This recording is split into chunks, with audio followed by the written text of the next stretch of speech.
Habari za muda na wakati kama huu, mtazamaji wa EATV, karibu katika kurasa dakika chache za kufahamu machache kati ya mengi yaliyojiri hii leo.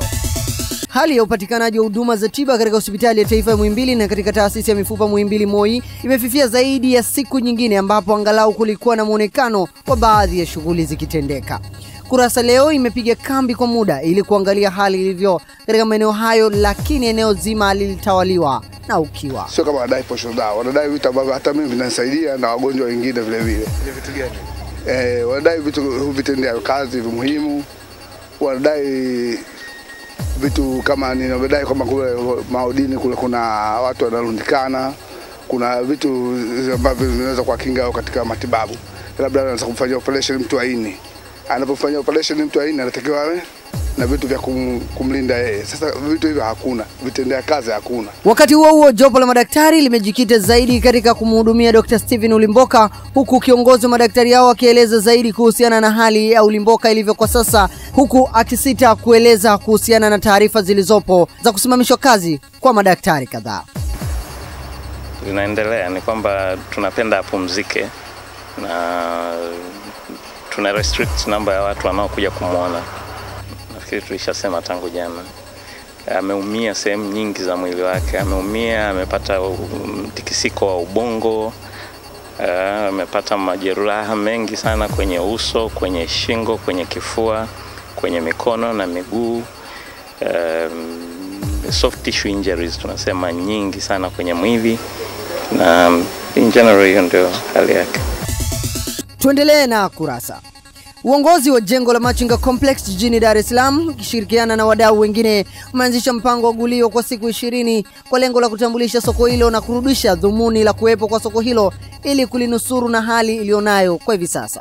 Gulio hilo litafanyika kwa siku zipatazo 20 ili kulitangaza soko hilo kwa wafanyabiashara, ikiwa na dhumuni la kuliendeleza soko hilo na kulitoa katika hali ya kudumaa. Muhimu wake ni kwamba lengo kubwa ni kutaka kuweka public awareness. Hasa mimi naomba sana nyinyi waandishi wa habari muweze kuwa na sisi bega kwa bega kwa ajili ya kulitangaza hili jengo.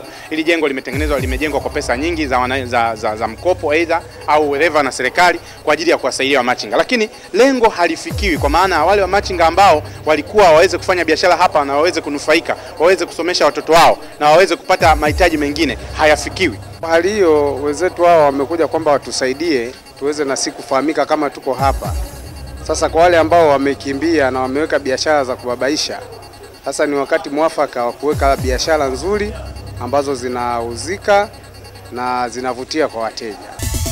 Tumalizie kurasa kwa hili. Kampuni ya simu za mkononi ya Tigo Tanzania inatarajia kutoa burudani ya bure kwa siku ya Jumamosi na Jumapili katika ufukwe wa bahari ya Hindi, eneo la Coco Beach, ikiwa ni sehemu ya utambulisho ujio wa msimu huu wa Sabasaba. Burudani hiyo ni pamoja na zile za muziki wa Bongo Flava, kuonyeshwa kwa mechi za Ulaya kwenye luninga kubwa na kadhalika. Leo Tigo tunazindua au tunawasha moto mwisho wa wiki hii, ikisindikizwa na baadhi ya wasanii watakaotoa burudani katika fukwe za bahari za Coco Beach.